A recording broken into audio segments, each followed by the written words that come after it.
आइए भक्तों, आज सुनते हैं वट सावित्री व्रत की कथा। तो एक बार बोलिए प्रेम से शिव जी की जय, माता पार्वती की जय। विवाहित महिलाओं के बीच अत्यधिक प्रचलित ज्येष्ठ कृष्ण अमावस्या के दिन आने वाले सावित्री व्रत की कथा निम्न प्रकार से है। भद्र देश के एक राजा थे जिनका नाम अश्वपति था। भद्र देश के राजा अश्वपति के कोई संतान न थी। उन्होंने संतान की प्राप्ति के लिए मंत्र उच्चारण के साथ प्रतिदिन 1,00,000 आहुतियां दी। 18 वर्ष तक यह क्रम जारी रहा। इसके बाद सावित्री देवी ने प्रकट होकर वर दिया कि राजन, तुझे एक तेजस्वी कन्या पैदा होगी। सावित्री देवी की कृपा से जन्म लेने के कारण से कन्या का नाम सावित्री रखा गया। कन्या बड़ी होकर बेहद रूपमान हुई। योग्य वर न मिलने की वजह से सावित्री के पिता दुखी थे।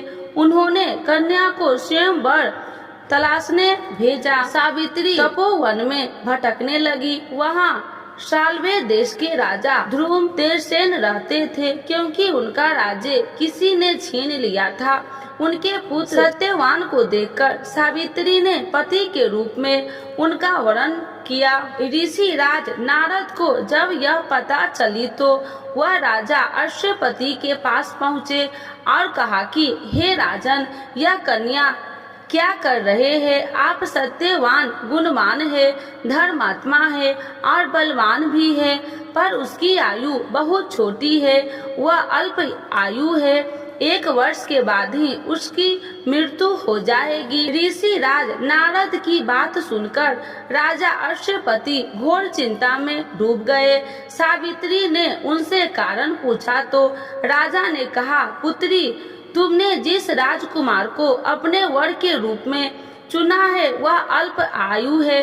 तुम्हें किसी और को अपना जीवन साथी बनाना चाहिए। इस पर सावित्री ने कहा कि पिताजी, आय कन्या अपने पति का एक बार ही वरण करती है, राजा एक बार ही आज्ञा देते हैं और पंडित एक बार ही प्रतिज्ञा करते हैं और कन्यादान भी एक बार ही किया जाता है।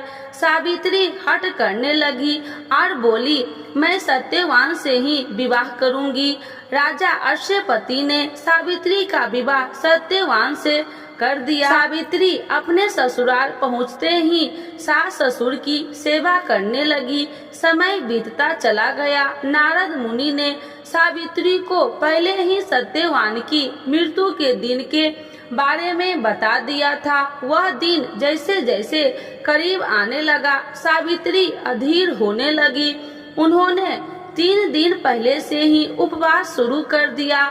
नारद मुनि द्वारा कथित निश्चित तिथि पर पितरों का पूजन किया। हर दिन की तरह सत्यवान उस दिन भी लकड़ी काटने जंगल चले गए। साथ में सावित्री भी गई। जंगल में पहुंचकर सत्यवान लकड़ी काटने के लिए एक पेड़ पर चढ़ गए। तभी उसके सिर में तेज दर्द होने लगा। दर्द से व्याकुल सत्यवान पेड़ से नीचे उतर गए। सावित्री अपना भविष्य समझ गई। सत्यवान के सिर को गोद में रखकर सावित्री सत्यवान का सिर सहलाने लगी। तभी वहाँ यमराज आते दिखे। यमराज अपने साथ सत्यवान को ले जाने लगे। सावित्री भी उनके पीछे पीछे चल पड़ी। यमराज ने सावित्री को समझाने की कोशिश की कि यही विधि का विधान है, लेकिन सावित्री नहीं मानी। सावित्री की निष्ठा और पति परायण को देखकर यमराज ने सावित्री से कहा कि हे देवी, तुम धन्य हो, तुम मुझसे कोई भी वरदान मांग। पहला वरदान। सावित्री ने कहा कि मेरे सास ससुर वनवासी और अंधे हैं, उन्हें आप दिव्य ज्योति प्रदान करें। यमराज ने कहा, ऐसा ही होगा, जाओ, अब तुम लौट जाओ। लेकिन सावित्री अपने पति सत्यवान के पीछे पीछे चलती रही। यमराज ने कहा, हे देवी, तुम वापस जाओ। सावित्री ने कहा, भगवान, मुझे अपने पति देव के पीछे पीछे चलने में कोई परेशानी नहीं है। पति के पीछे चलना मेरा कर्तव्य है। यह सुनकर उन्होंने फिर से उसे एक और वर मांगने के लिए कहा। दूसरा वरदान। सावित्री बोली, हमारे ससुर का राज्य छीन गया है, उसे पुनः वापस दिला दे। यमराज ने सावित्री को यह वरदान भी दे दिया और कहा, अब तुम लौट जाओ। लेकिन सावित्री पीछे पीछे चलती रही। यमराज ने सावित्री को तीसरा वरदान मांगने को कहा। इस पर सावित्री ने 100 संतान और सौभाग्य का वरदान मांगा। यमराज ने इसका वरदान भी सावित्री को दे दिया। सावित्री ने यमराज से कहा कि हे प्रभु, मैं एक पतिव्रता पत्नी हूँ और आपने मुझे पुत्रवती होने का आशीर्वाद दिया है। यह सुनकर यमराज को सत्यवान के प्राण छोड़ने पर यमराज अंत ध्यान हो गए और सावित्री उसी वट वृक्ष के पास आ गई जहाँ उसके पति का मृत शरीर पड़ा था। सत्यवान जीवित हो गया और दोनों खुशी खुशी अपने राज्य की ओर चल पड़े। दोनों जब घर पहुँचे तो देखा कि माता पिता को दिव्य ज्योति प्राप्त हो गई है। इस प्रकार सावित्री सत्यवान चिरकाल तक राज्य सुख भोगते रहे। अतः पतिव्रता सावित्री के अनुरूप ही प्रथम अपने सास ससुर का उचित पूजन करने के साथ ही अन्य विधियों को प्रारंभ करे। व्रत सावित्री व्रत करने और इस कथा को सुनने से उपवासक को वैवाहिक जीवन या जीवन साथी की आयु पर किसी प्रकार का कोई संकट आया भी हो तो वह टल जाता है। तो एक बार बोलिए प्रेम से शिव जी की जय, माता पार्वती की जय, सावित्री सत्यवान की जय। व्रत सावित्री व्रत 2024 पति की लंबी उम्र और सुखी वैवाहिक जीवन के लिए व्रत सावित्री व्रत पर करे खास उपाय एवं शुभ मुहूर्त। पति की लंबी उम्र, तरक्की व सफलता के लिए हर सुहागिन महिला पूजा पाठ करती है। ईश्वर से सुहाग की रक्षा की कामना करते हुए महिलाएं कई उपवास भी रखती है। उन्हीं में से एक है व्रत सावित्री व्रत।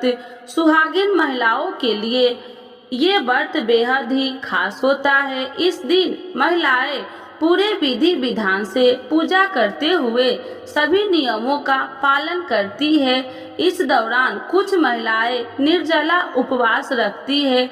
व्रत रखने के साथ साथ सुहागिनें व्रत वृक्ष यानी बरगद के पेड़ की भी नियम अनुसार पूजा करती है। माना जाता है कि वट वृक्ष की पूजा करने से पति की लंबी आयु और जीवन में सुख समृद्धि बनी रहती है। धार्मिक मान्यताओं के अनुसार इसमें ब्रह्मा, विष्णु और महेश तीनों देवता का वास होता है। इसलिए व्रत रखने वाले महिलाओं को तीनों देवताओं का आशीर्वाद प्राप्त होता है। मुख्य रूप से इस पर्व को उत्तर प्रदेश, झारखंड, बिहार के अलावा मध्य प्रदेश में मनाया जाता है। इस दौरान कुछ उपायों को करने से सौभाग्यवती भव का आशीर्वाद मिलता है।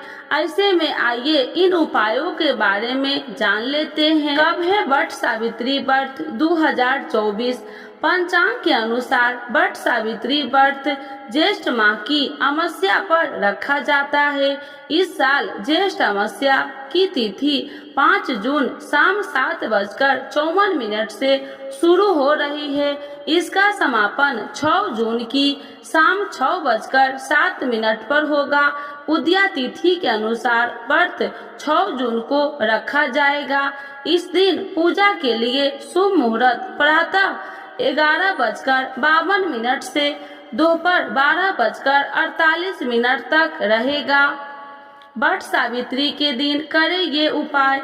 वट सावित्री वाले दिन बरगद के पेड़ में दूध अर्पित करना शुभ होता है।